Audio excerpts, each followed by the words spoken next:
امام صاحب کو بوندا پور نام کے اس گاؤں میں آئے ابھی کچھ ہی دن ہوئے تھے۔ گاؤں کی بڑی مسجد کی ساری ذمہ داری ان کے پاس تھی۔ ان کا پریوار فی الحال دلی میں تھا اور وہ یہاں اکیلے رہا کرتے تھے۔ مسجد کے قریب ہی ان کا مکان تھا جسے گاؤں والوں نے تحفے میں دیا تھا۔ کچھ ہی دنوں میں امام صاحب گاؤں والوں کے چہیتے ہو گئے۔ چاہے کسی کے گھر میں کوئی اتسو ہو یا پھر ماتم، امام صاحب ہمیشہ آرتھک اور شاریرک سہایتا کے لیے موجود رہتے۔ انہیں دوائیوں کا بھی ٹھیک ٹھاک گیان تھا۔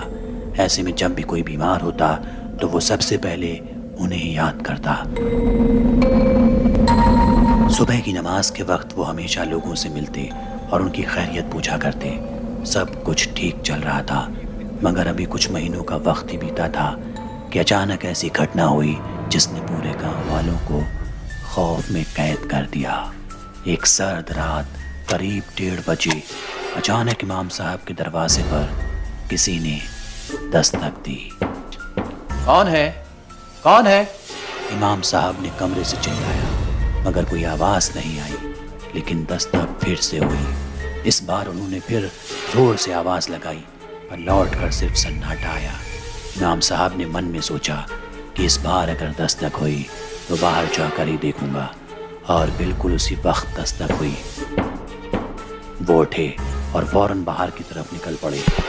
جب دروازہ کھولا تو باہر 3 لوگ کھڑے تھے۔ امام صاحب نے پوچھا، کون ہو بھائی؟ اتنی رات گئے کیوں آئے ہو؟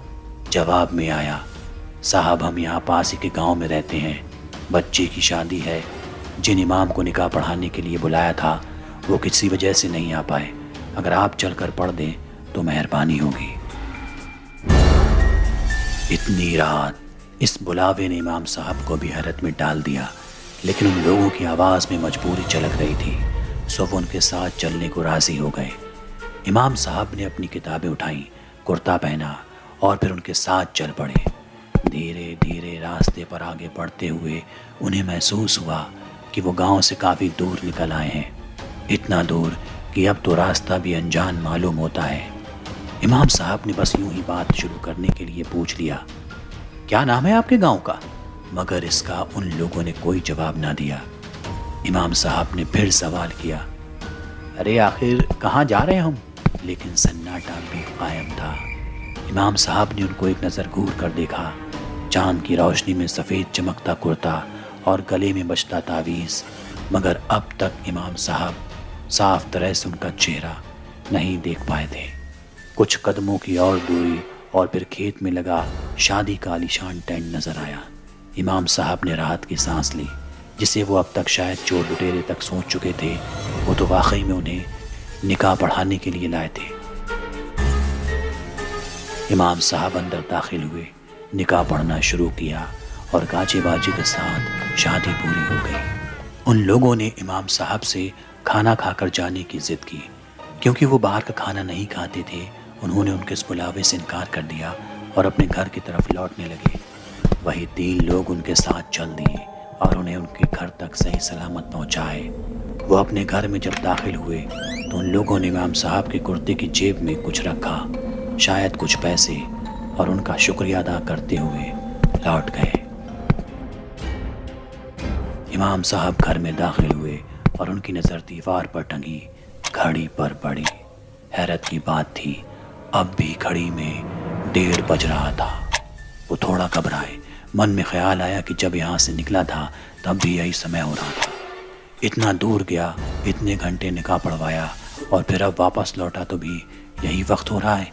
شاید انہوں نے آدھی نیند میں غلط وقت دیکھ لیا ہوگا۔ یہی سوچتے ہوئے وہ کمرے کی طرف لوٹ گئے۔